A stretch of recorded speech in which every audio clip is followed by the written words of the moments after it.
Welcome to Hidden America. Today's episode is called Do You Believe in Magic? Symbol Literacy and the Basics.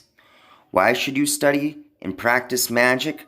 Because you can't help doing it, and you better do it well than badly. Aleister Crowley. Magic is the science and art of causing change in the conformity with will. The whole and sole object of all true magical and mystical training is to become free of every kind of limitation. Aleister Crowley. The roots of magic can be traced back to ancient times, India, Egyptian, Hebrew. The primordial elements and energies were elements, the foundation, dating back to the dawn of time, the original foundation of planet Earth, from Haitian voodoo to Wicca, to the refining of the result-based chaos magic, to the Golden Dawn, were integral in the occult reemergence in the late 18th century. The importance of Aleister Crowley cannot be overstated. The importance of Aleister Crowley on magic, black magic in particular, and sex magic cannot be overstated. Crowley, a member of the Golden Dawn, broke vows by unveiling numerous rituals and documents, and was a grand synthesizer of many different belief systems. Crowley, who went by the Great Beast 666, was the main influence on Wicca. His magnum opus was the Book of the Law. It was Crowley who spelt magic with a K. It was Crowley who said, "Do what thou wilt shall be the whole of the law." And in modern times, Wicca has become one of the fastest growing religions. Now, I want to introduce some basic concepts that I can build on in the future. Polarity. Polarity is the most simple energy to understand.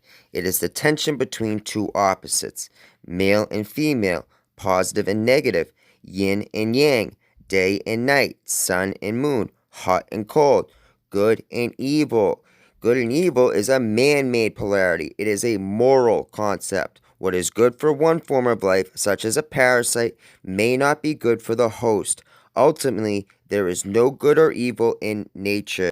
Now, symbols, or sigils in magical speak, are hints or roadmaps. They are ways to express multi-layer, complex ideas or concepts in the form of pictures and sigils. Symbols are ways to classify and understand the universe and thereby transform it, while at the same time the symbolism attunes and harmonizes ourselves to the universe. Symbols stick with our subconscious mind. They carry power.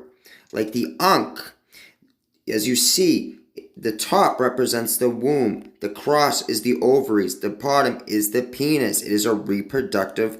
It was also a symbol of immortality. That got changed to the four-sided cross. Now you see the Wiccan symbols. There are ways to invert symbols. Sigils carry power. These are sigils for magic right here. Now you can look at these and look at religious symbols that are very close. These are the four seals of the angels of the four cardinal directions. The swastika is a perfect example. Originally the symbol of the Hindu god Vishnu, the swastika is now associated with Hitler. In Buddhist culture, the swastika meant eternal. It was always a symbol for good luck. You see the red cross. Now that symbol you see everywhere. Just think about the red cross in America. It is very important to become symbol literate. Symbols carry power. Now the Sumerians used an arrangement of lines as a symbol for both star and god. The linear 8-point star represented the goddess Iana, Sumerian queen of the heavens, and Ishtar, or Astarte.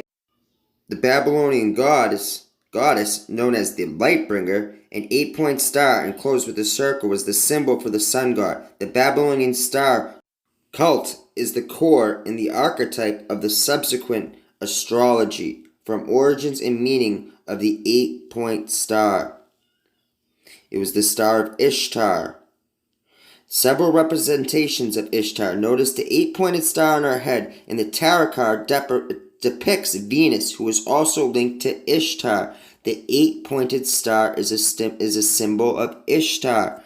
Later, In modern times, the 8-pointed star was used to represent chaos magic. This card was from Aleister Crowley's tarot deck. Now, some Masonic symbols, including a master apron, notice the acai tree sprigs on the illustration. These sprigs are from the acai tree, which were a symbol of Isis, who is also Auza, who is Allah, who is the counter-virgin who gives birth to the counterfeit Christ. Isis is Samaris, the queen of Babylon. Now, the winged sun disk is another persistently used symbol of Horus or Isis. The wings in the original image represent the rays of the sun. And now you can see it being used today for the Chrysler, Aston Martin, Wingstop, Bentley, Mini, Aerosmith, NASA, the U.S. Air Force. Now you can also see the Masonic symbolism of Gmail, Facebook. Gmail for the Masonic Royal Arch. Facebook for the Masonic two-ball cane. The GPS for the Aya Province.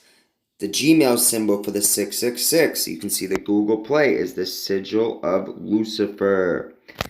Now these symbols have the G and M for the great architect of the universe and for Mason. Now the 6-pointed star, the Star of David. Nowhere in the Bible or Talmud is this referenced as the Star of David. However, the Bible does reference this to be the Star of Rembrandt, belonging to Moloch. You can see the male and the female, the sigil of Saturn, the ancient order nobles mystic shrine, right on the back of the $1 bill. You can see the divine feminine energy and the divine masculine energy, the two triangles combined. 6, the McDonald's symbol, which is actually a sigil. I guess McDonald's is magical. Who would have thought? Now there's more examples. The square and the compass, making up the 6-pointed star. More examples, the Star of Rembrandt up there next to the Star of Israel. Now you can see it everywhere in modern day life. It's also the 6 points, 6 mini triangles, 6-sided polygon. It also represents worship of Saturn. The black cube is Saturn worship. You can see the Nike symbol, the Saturn, the Hyundai, the Capital One, the ring, the NASA, the Pepsi, the Bud Light, GameCube, front cube, all cube symbolism for Saturn. Disney trying to be slick with the 666 for Skull and Bones, more 666 symbolism, FXX. Now you see the red dog star of Sirius, which is the star of Freemasonry. You see in Macy's, Texaco, U.S. Army. His power was symbolized by an eye over a scepter. The sun was termed by the Greeks the eye of Jupiter and the eye of the world, and his is the all-seeing eye in our lodges. And Osiris was invoked as the god that resides in the sun and is enveloped by his rays, the invisible and eternal force that modifies the sublunary world by the means of the sun. Albert Pike, 33rd degree Freemason, Morals and Dogma. Now, as we've talked about, the eye is actually illuminated by the rays of Sirius. Now you can see more pyramid symbolism right here. The Vices Pisces, which represents the feminine reproductive organ. That's actually the symbol of a football as well. You can see the star and the crescent. This is for Rosicrucian symbolism, the Rose Bowl. Coca-Cola trying to be slick. Spell it backwards, no Muhammad, no Mecca. Symbol literacy is very important, so I highly advise that you get yourself comfortable with all of these symbols and sigils and see exactly what they mean and how they are being used against you. Now another concept I want to talk about today is as above, so below.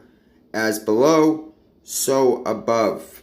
What that means is what happens above in the heavenly realms, the spiritual realms, reflect on the below, the material world. We are in the world of action.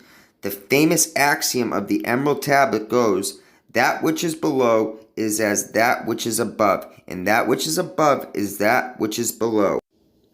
What that means is, If we make the appropriate changes within, they will be reflected on the external. All the answers are within, the micro to the macro. Now, some of these may seem like simplistic concepts, but I just want to plant some seeds and introduce some stuff so I could go a little deeper in future videos. Now, when it comes to magic, believe in it, respect it, but always stay skeptical. Thank you guys so much for watching. Like, comment, and subscribe. This was Hidden America. Have a great night.